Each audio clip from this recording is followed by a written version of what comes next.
जय गुरुदेव, जय जय गुरुदेव, जय जय गुरुदेव, जय जय गुरुदेव।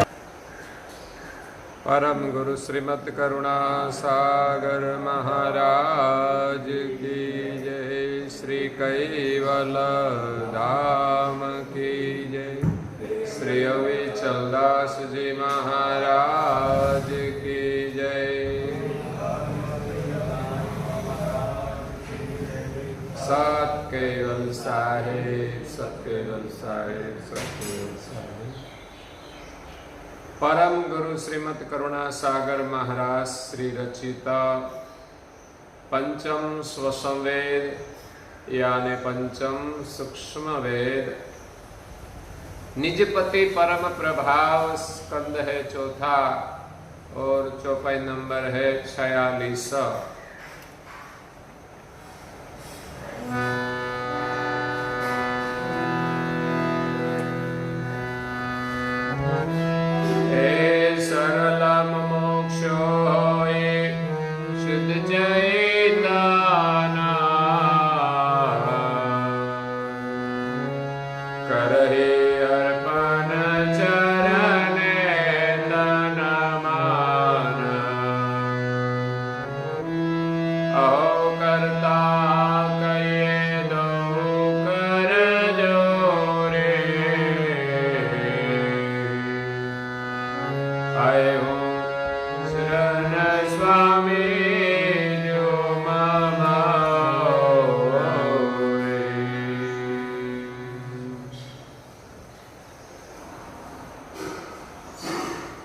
प्रिय भक्तजनों, ज्ञान संप्रदाय के आद्य स्थापक अनंत ब्रह्मांडाधीश विश्व नियंता कैवल कर्ता के परम विशेष अंश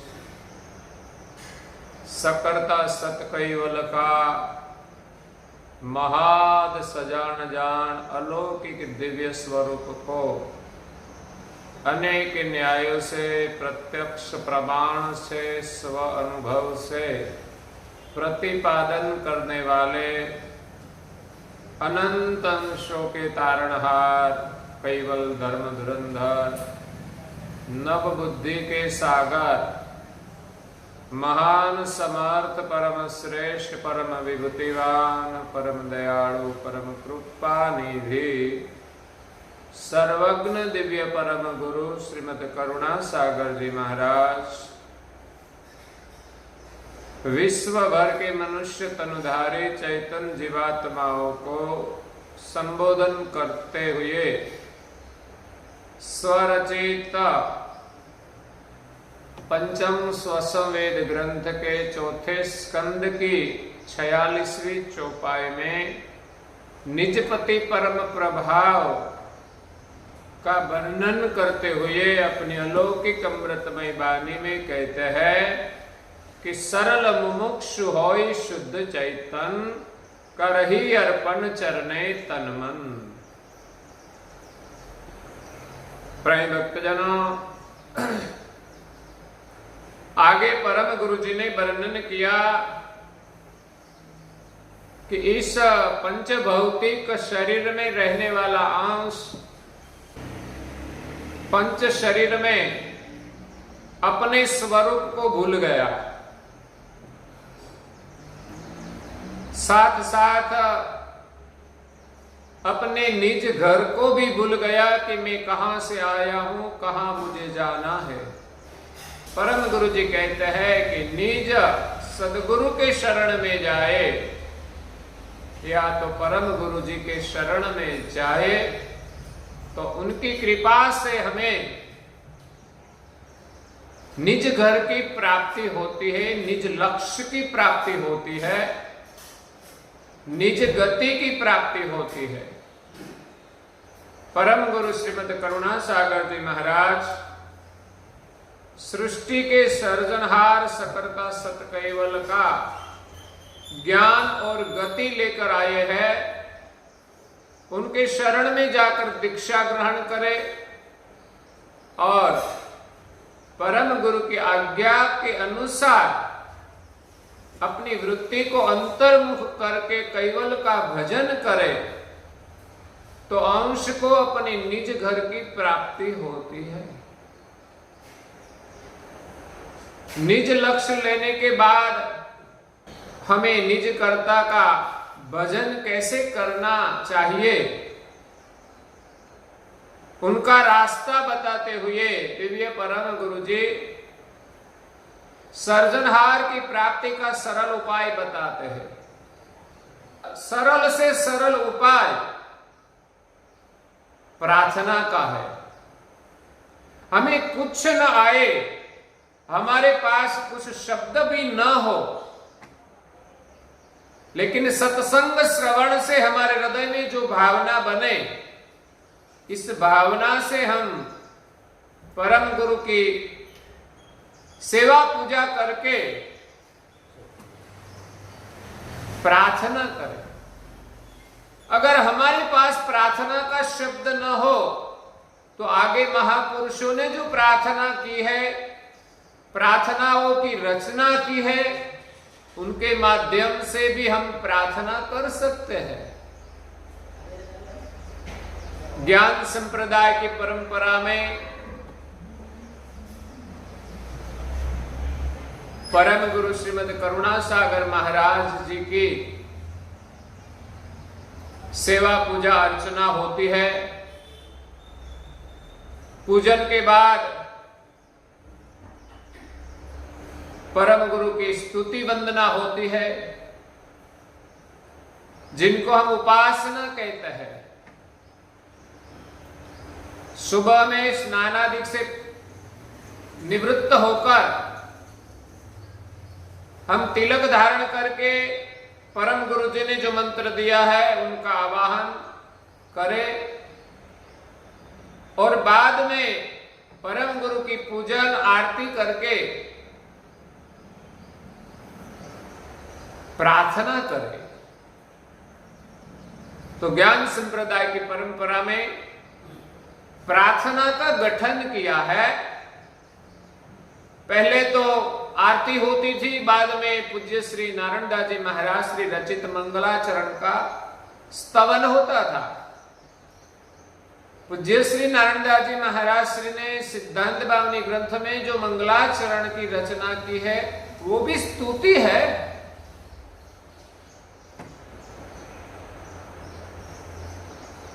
तो परम गुरु के शरण में हम स्तुति प्रार्थना करके पुकार करें। प्रार्थना किसको कहते हैं कि जिसमें हृदय की पुकार हो कि हे प्रभु अनंतानंद, आप इस संसार सागर से हमें भव पार करें। तो प्रार्थना का शब्द भी परम गुरु जी ने यहां दिया है। उपासना में हम विशेष पूज्य श्री नारायण दास जी महाराज श्री रचित स्तुति के माध्यम से प्रार्थना करते हैं। ये उपासना का नियम बहुत महत्वपूर्ण है। शब्द की समझ जैसे जैसे आएगी उतनी भावना प्रार्थना की बढ़ेगी, लेकिन पाठ हम करेंगे तो भी लाभ है। हमारा मन उनके साथ जुड़ेगा और धीरे धीरे हमारा हृदय प्रार्थना के शब्दों से कोमल होगा, द्रवित होगा, भाव से विभोर होगा। इसलिए प्रार्थना के माध्यम से हम परम गुरु की कृपा प्राप्त करेंगे। सर्जनहार का भजन करने के लिए, परम गुरु की प्रसन्नता के लिए एक सरल मार्ग बताया है, प्रार्थना। समर्थ परम गुरु जी के शरण में सरल स्वभाव से, मुमुक्षु भाव से, चैतन्य भाव से जाकर अपना तन और मन परम गुरु जी के शरण में अर्पण करना। तन और मन अर्पण कर दिया, बाद में हमारा कुछ रहता है क्या? समस्त विश्व के जो स्वामी है, परम मोक्ष के दाता है, ऐसे परम गुरु जी के शरण में अपना तन मन अर्पण करना वो कोई साधारण बात नहीं है। जैसे महात्मा कबीर जी के शरण में धर्मदास ने अपना सब खजाना उनके शरण में अर्पण कर दिया और अपना तन मन भी अर्पण कर दिया, तब धर्मदास के पार महात्मा कबीर जी प्रसन्न होकर उसको कबीर जी के पास जो अनुभव गति थी वो कबीर जी को प्रदान की।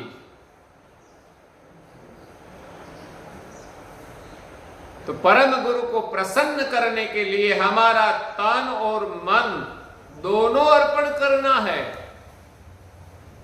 कैसे होगा? तन से सेवा, मन से सुमिरन। हमारा तन से जितनी हो सके उतनी परम गुरु की सेवा करे।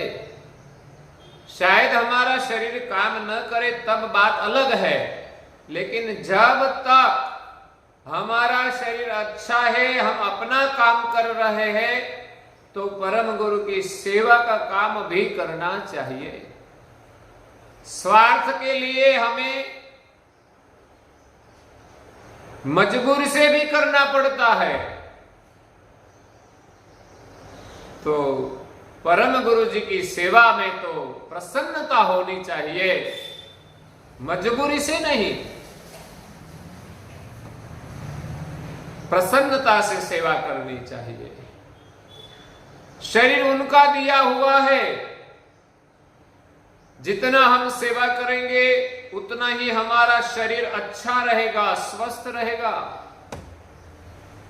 और सेवा से हमें प्रसन्नता मिलेगी।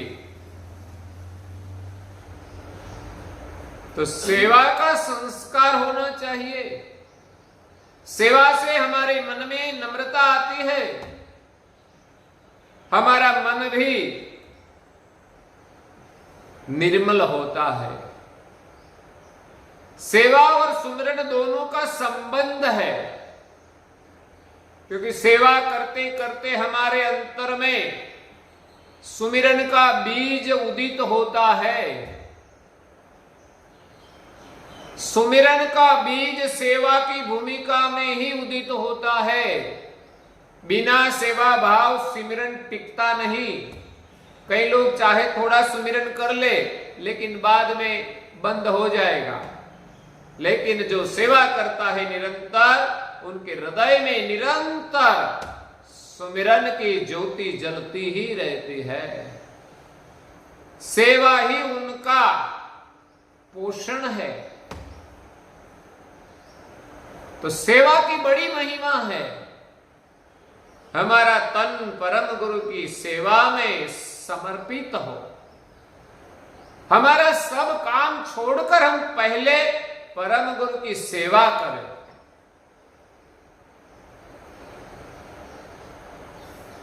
तो परम गुरु जी के शरण में तन और मन भी देना है।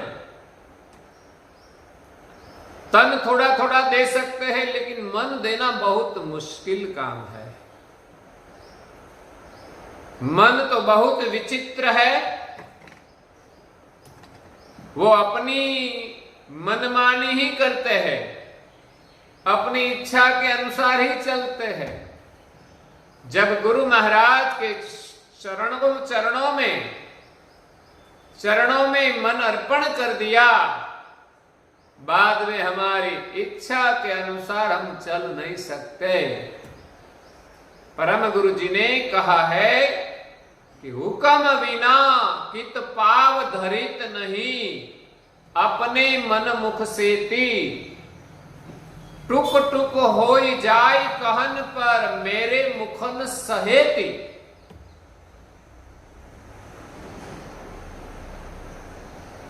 हुक्म बिना हम एक कदम कदम भी नहीं चल सकते।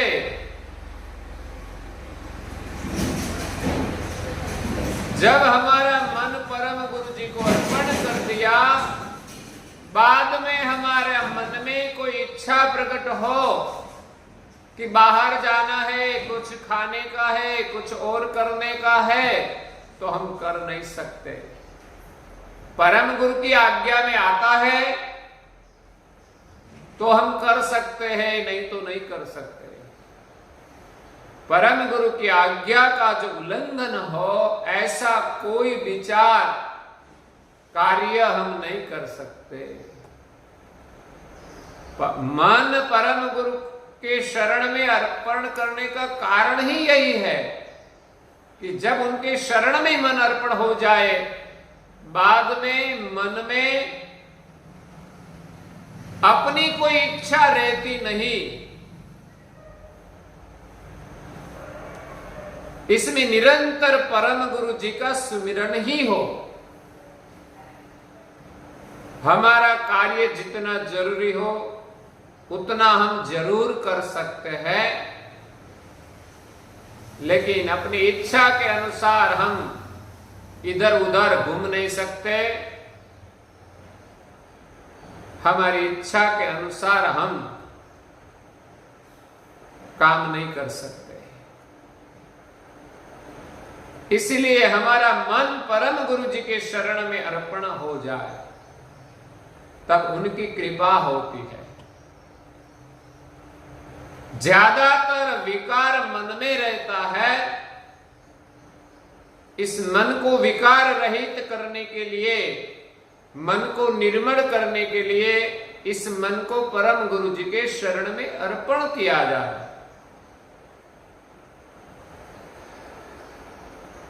क्योंकि मन वृत्ति के साथ जुड़ा हुआ है। हम कई बार कहते हैं उनकी मनोवृत्ति ऐसी है। मन और वृत्ति दोनों एक है। जैसा मन ऐसी वृत्ति। तो वृत्ति को बदलने के लिए मन को बदलना होगा। मन ही वृत्ति का निर्माण करते हैं। ऐसे तो वृत्ति से मन सचेतन होता है, लेकिन मन जैसा काम करते हैं वैसी वृत्ति बन जाती है। तो हमारी वृत्ति को स्वरूप में ले जाना है, तो इंद्रियों के संग वो विषय विलास में घूमेगी मन के साथ, तो वो कभी अपना स्वरूप नहीं पाएगी। तो परम गुरु के शरण में मन अर्पण करके, मन के साथ हमारी वृत्ति भी परम गुरु के शरण में लगे, तो हमारी इंद्रियों से हमारी वृत्ति अंतर्मुख होगी। तो तन और मन दो गुरु जी के शरण में अर्पण करना। बाद में हम एक कदम भी नहीं भर सकते। हुक्म बिना कित पाव धरित नहीं, अपने मन मुख सेती। अपनी मन की इच्छा के अनुसार हम नहीं चल सकते। मन को गुरु महाराज की आज्ञा से के अनुसार चलना होगा। हमारा मन गुरु के वचन पर चले तो ही हमारा कल्याण है। वही गुरु महाराज की कृपा है। तब ही हमारे जीवन में सुख शांति और समृद्धि बढ़ेगी।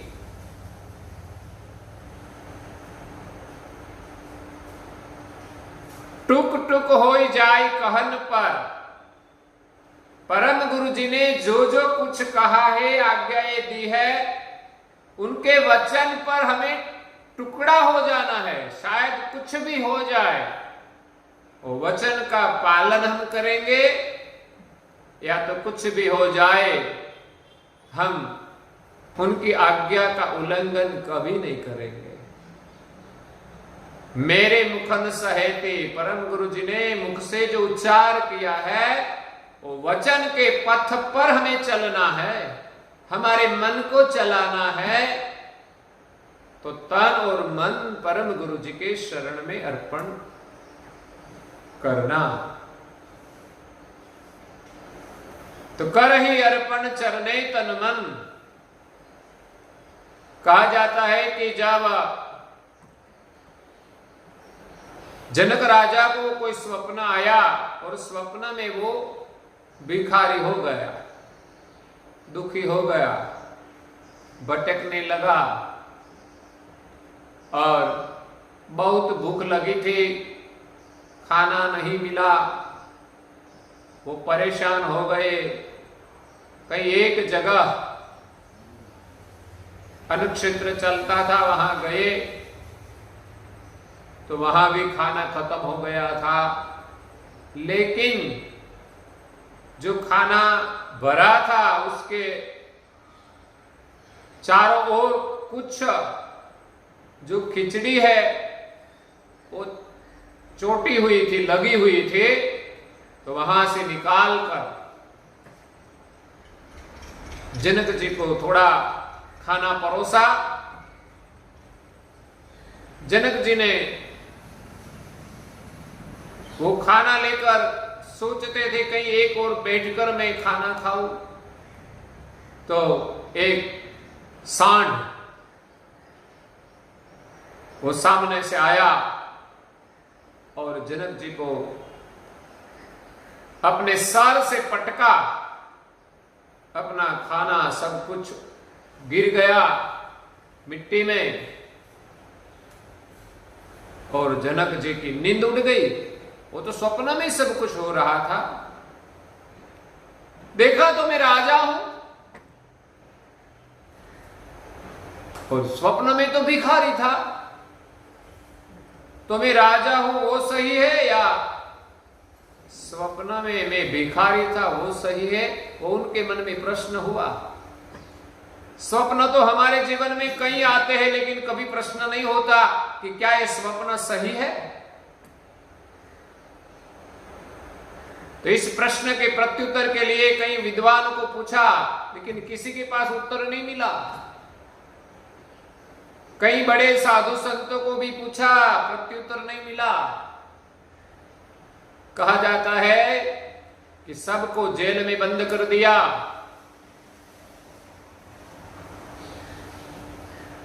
चार 432 युग तक जिनका आर्बल था, शरीर को टिकाया था, ऐसे लोमस ऋषि भी उनकी सभा में जेल में थे। वो भी जवाब नहीं दे पाए।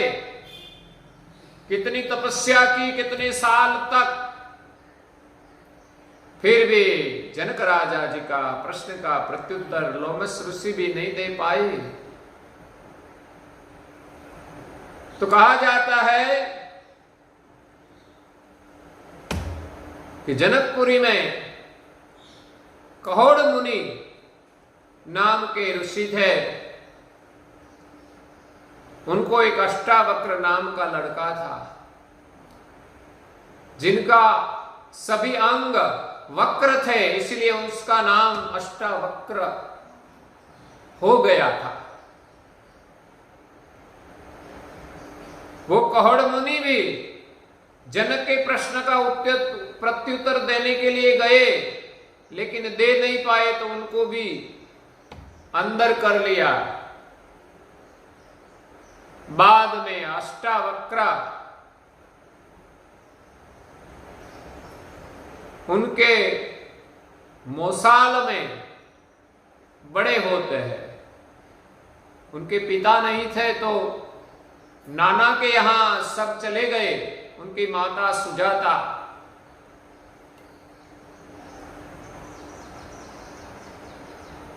तो वहां भी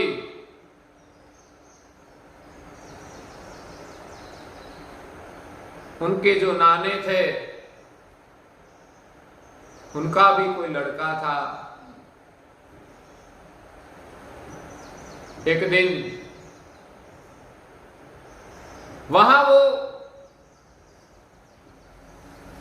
अपने नाना को अपने पिता मानते थे। उसको पता नहीं था कि मेरा पिता तो जेल में है, लेकिन एक बार उसके पुत्र ने कहा कि ये तो मेरा पिता है, तेरा नहीं है। तब अष्टावक्र को प्रश्न हुआ और उसकी माता को पूछा कि मेरा पिता कहां है। तब माता ने बताया, तब तक अष्टावक्र को बताया नहीं था कि तेरा पिता जेल में है। तो अष्टावक्र 14 साल का हुआ। वो बहुत ज्ञानी थे, गर्भज्ञानी थे, जन्म से कुछ ज्ञान लेकर आए थे। कहा जाता है कि अष्टावक्र जब गर्भ में थे तब उनके पिता कहोड़ मुनि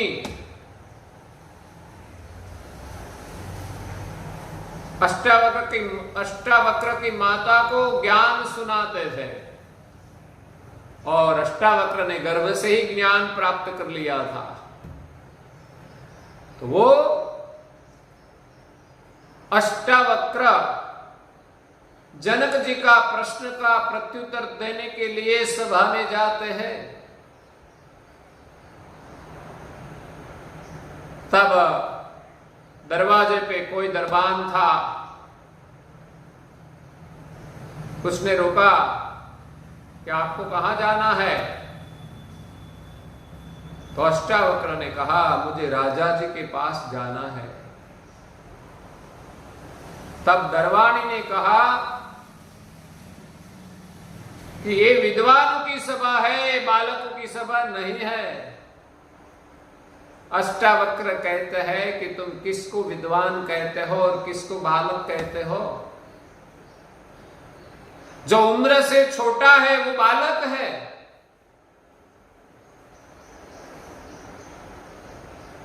बालक कौन कहा जाता है?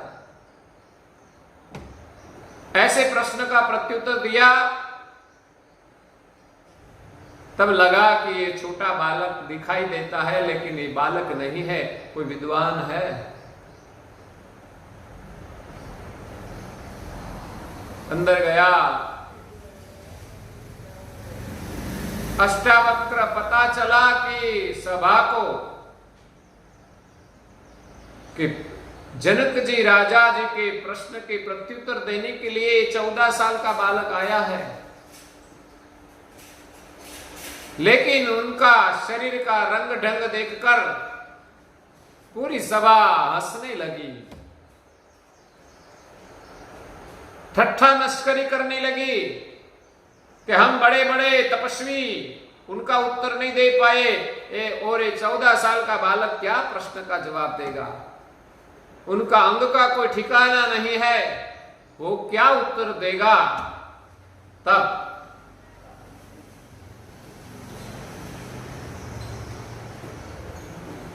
अष्टावक्र भी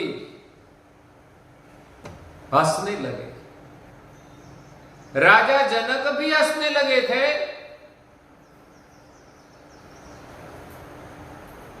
तो उन सभी को देखकर अष्टावक्र भी हंसने लगे।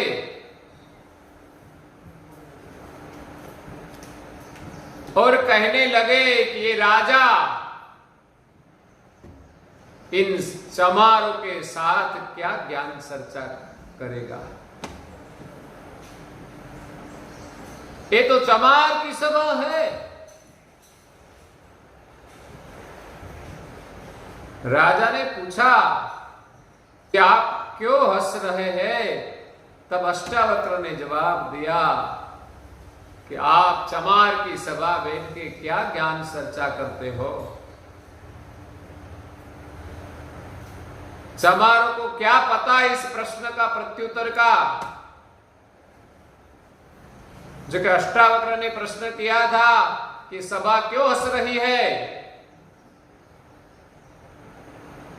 तब जनक राजा ने कहा, आपने इस सभी अंगों को देखकर वो हंस रही है कि वो क्या प्रश्न का प्रत्युत्तर देगा।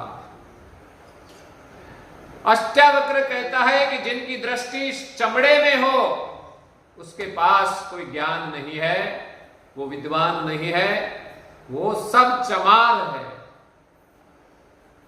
वो सिर्फ मेरे शरीर को देखते हैं,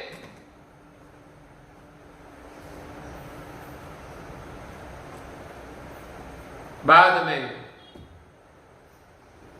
प्रश्न का प्रत्युत्तर देने के लिए राजा को कहा अष्टावक्र जी ने कि आप प्रश्न शिष्य बनकर करते हो या राजा बनकर? राजा बनकर प्रश्न करोगे तो प्रश्न का प्रत्युत्तर नहीं मिलेगा, अगर शिष्य बनकर प्रश्न करोगे तो जवाब मिलेगा। तब राजा उनका शिष्य बनते हैं। शिष्य और गुरु का संबंध कैसा है, उनका स्थान कहां होता है? तब राजा ने अष्टावक्र को उठाकर अपने सिंहासन पर बिठाया और राजा नीचे स्थान पर बैठे। यही ज्ञान प्राप्त करने की नीति है।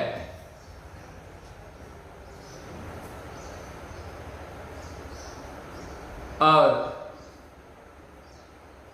राजा को कहा कि तेरा तन और मन मुझे अर्पण कर दो। जनक राजा जी ने अपना तन और मन अर्पण कर दिया।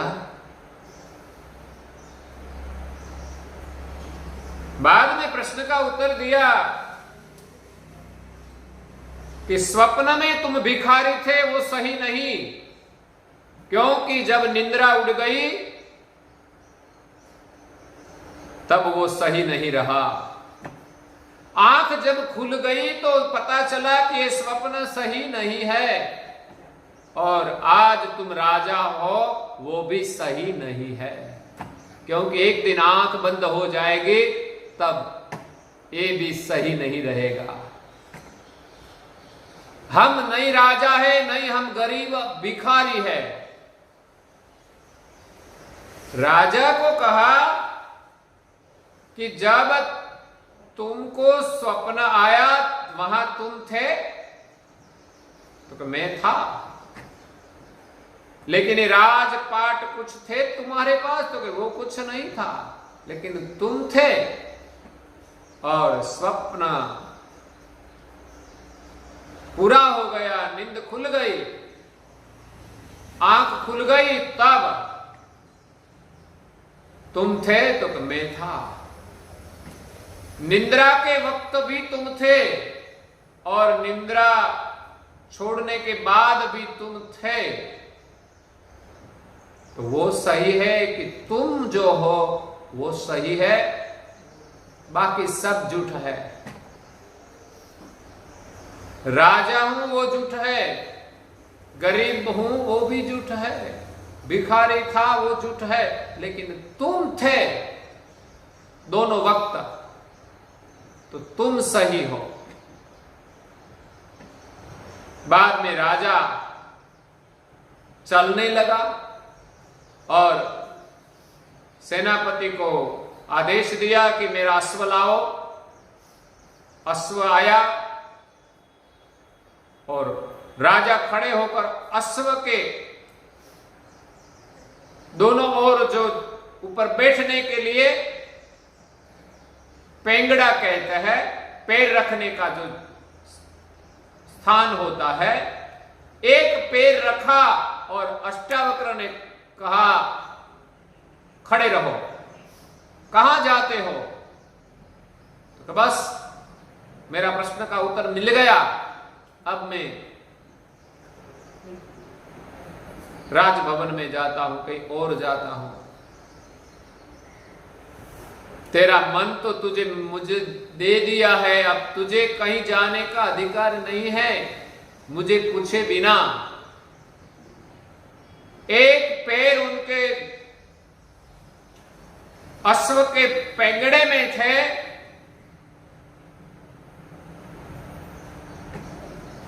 अष्टावक्र ने कहा कि तुम्हारा एक पैर पेंगड़े में है और दूसरा पैर अश्व पर बैठकर दूसरे पेंगड़े में लगाओ, इतनी देर में मैं तुझको ब्रह्म ज्ञान दे सकता हूं, ब्रह्म का अनुभव करा सकता हूं, लेकिन अपना मन गुरु के शरण में अर्पण करना चाहिए। संपूर्ण समर्पण भाव से मन अर्पण कर दे तो निज गति का अनुभव करने में बस इतनी देर लगती है। किसी ने कहा है कि कलयुग में गौवा के सींग पर सरसों का दाना जितनी देर रहे उतनी देर हम स्थिर मन से जो हरि का सुमिरन करें तो हरि प्रसन्न हो जाए, ये महिमा है। तो हमारा मन अर्पण करना कोई सामान्य बात नहीं है कि मन में कोई अलग विचार भी नहीं आना चाहिए। इसलिए प्रथम चरण में गुरु की कृपा प्राप्त करने के लिए हमारा मन अर्पण करें।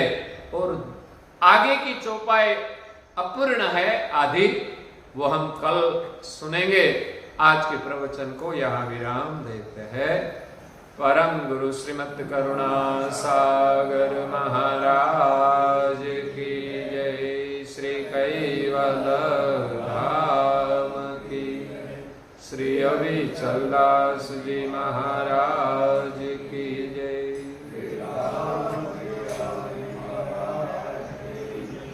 सत केवल साहेब, सत केवल साहेब, सत केवल साहेब।